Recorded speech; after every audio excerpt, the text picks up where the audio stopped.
16 अगस्त से लेकर 29 अगस्त तक बहुजन समाज पार्टी द्वारा राजस्थान के लगभग 33 जिलों के अंतर्गत संकल्प यात्रा निकाली गई, जिसका नेतृत्व नेशनल कोऑर्डिनेटर आकाश आनंद ने किया।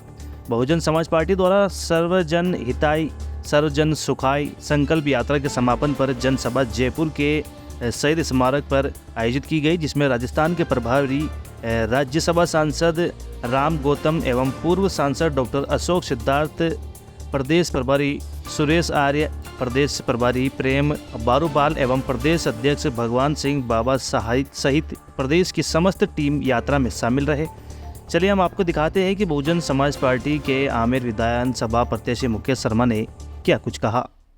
बहुजन समाज पार्टी की संकल्प यात्रा सर्वजन हिताय सर्वजन सुखाय की, जिसका सिर्फ एक लक्ष्य है, सभी लोगों का हित, सभी लोगों का सुख। आज यहाँ पे सभी विधानसभाओं से, पूरे प्रदेश से लोग इकट्ठे हुए हैं और चूंकि मैं आमेर विधानसभा से तैयारी कर रहा हूँ, आज आमेर विधानसभा पूरे प्रदेश की सबसे गौरवशाली विधानसभाओं में आती है, लेकिन आज आमेर विधानसभा पूरे प्रदेश की सबसे पिछड़ी हुई विधानसभा है। वहाँ पे आज बहुजन समाज पार्टी का सिर्फ और सिर्फ एक लक्ष्य है। बहुजन समाज पार्टी है सर्व समाज का मंच, सर्व समाज का मंच है, जिसमें सबको अपने सम्मान व अधिकार की बात करने का अधिकार मिलता है। आज पूरे प्रदेश में सिर्फ दो ही दल फल फूल रहे हैं, कांग्रेस और बीजेपी। ये राजनीति कर रहे हैं सिंबल की, ये राजनीति कर रहे हैं धर्म की। हम कहते हैं हमारे पास संविधान भी है और भागवत गीता भी है। संविधान कहता है हमारा कि अन्याय और अत्याचार के विरुद्ध अगर किसी से लड़ाई लड़नी पड़े तो संविधान के द्वारा वो उच्च सदन या कहीं पे भी जाके कोर्ट में जाके अपने अधिकार व सम्मान की लड़ाई लड़ सकता है। और भागवत गीता भी यही कहती है कि कौरवों की भीड़ हो या पांडवों की नीड़ हो, जो लड़ सका वही महान है। तो बहुजन समाज पार्टी का उद्देश्य है सर्व समाज के हित, सर्व समाज के लोगों के साथ के लिए। देखिए आकाश आनंद जी ने आप बागडोर संभाली है बहुजन समाज पार्टी की, बहन जी के निर्देश अनुसार आकाश आनंद जी नई सोच, नई रणनीति के तहत आए हैं और रणनीति के तहत आए हैं और अब की बार पूरे राजस्थान में नहीं, पूरे भारत में एकमात्र विकल्प रहेगा बहुजन समाज पार्टी, कांग्रेस और बीजेपी का। देखिए यूथ एक तरफ कांग्रेस और बीजेपी कहती है कि हम भी कहते हैं युवा हमारे देश का भविष्य है। अरे देश के भविष्य के साथ आप खिलवाड़ कर रहे हो, कभी पेपर लीक करते हो, कभी भर्तियों में गड़बड़ घोटाला करते हो।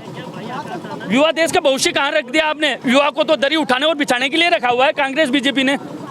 हम कहते हैं कि युवा हमारे साथ आए। आज उन्हीं के संगठन वाले विश्वविद्यालय में चुनाव लड़ते हैं, उन्हीं के संगठन वाले लड़ते हैं ना, वहाँ से न जाने कितने बड़े बड़े मंच पे गए, लोकसभा सांसद बने हैं और देश की राजनीति में अपना कद बढ़ाया।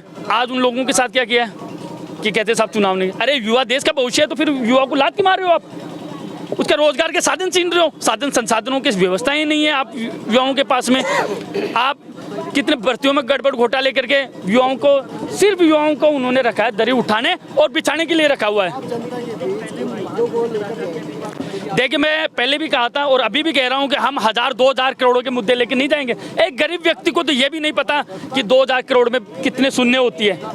उसको चाहिए रोजगार का साधन मिले, उसको साधन संसाधन मिले, उसको चाहिए बालिकाओं के लिए महाविद्यालय हो, एक सैटेलाइट हॉस्पिटल की व्यवस्था हो। आज बहुत सारे जो समाज के व्यक्ति हैं वो हॉस्पिटल जाने के चक्कर में मर जाते हैं, आपको पता होना चाहिए। एक बंद कमरे में ये कहते हैं कि हम देश की तीसरी व्यवस्था है, अर्थव्यवस्था है, चौथी अर्थव्यवस्था है। आप बंद कमरे में चौथी पांचवी क्या पहले नंबर की अर्थव्यवस्था घोषित कर दो। आप चौथी पांचवी की बात करें आमेर विधानसभा में, आमेर विधानसभा की दुर्दशा जाके देखो आप। आमेर विधानसभा इस प्रदेश की सबसे गौरवशाली विधानसभा में आता है और आज भी वहाँ पे 21वीं सदी में भी जब हम कहते हैं कि मेरा देश बदल रहा है, अरे देश तो बदल गया है, लोग भी आगे चल गए। उनकी दुर्दशा देखो। अभी मैं थोड़े दिन पहले वहाँ के विधायक साहब सतीश पूनिया जी, वो चोमू विधायक को लाके वहाँ पे रैली करते हैं। क्या इतने कमजोर हो गए कि एक दूसरे विधानसभा के विधायक आके और उनके लिए वोट मांग रहा है? ये दुर्दशा 4.5 साल में आके आपने, अरे आप ही तो लोगों ने राज किया है वहाँ पे, आप लोगों ने आने नहीं दिया किसी को। आज आप लोग क्या करते हैं? अभी थोड़े दिन पहले आप सब जानते हैं, मीडिया एक प्रतिष्ठित समाचार पत्र में कांग्रेस और बीजेपी के दल अभी नामांकन भरा जा रहा है, चुनावों का कार्यक्रम जारी। वो कहते हैं कि साहब हम तो 70-80 साल के हो गए, अब हमारे बेटे को टिकट दे दो साहब, हमारी बहू को टिकट दे दो, हमारे पोते को टिकट दे दो। लॉन्चिंग पैड है, सिर्फ और सिर्फ लॉन्चिंग पैड बना रखा है उन्होंने, कांग्रेस बीजेपी ने। आज आमेर विधानसभा में उन्होंने राज किया ना, दुर्दशा के लिए कौन जिम्मेदार होगा? और फिर कहते हैं कि अब आने वाले टाइम पे हम ये स्थितियां सुधारेंगे, लोकार्पण करेंगे। अब आप लोकार्पण भी करोगे और लोगों के पैरों में भी पड़ोगे, सब काम करोगे, इतने वक्त कहाँ थे? 4.5 साल बहुत होते हैं, एक साल में 365 दिन होते हैं। 65 दिन भी अगर काम करते हैं आमेर की जनता के लिए, लोगों के लिए, प्रदेश की जनता के लिए, तो शायद आज परिस्थितियाँ बदल जाती।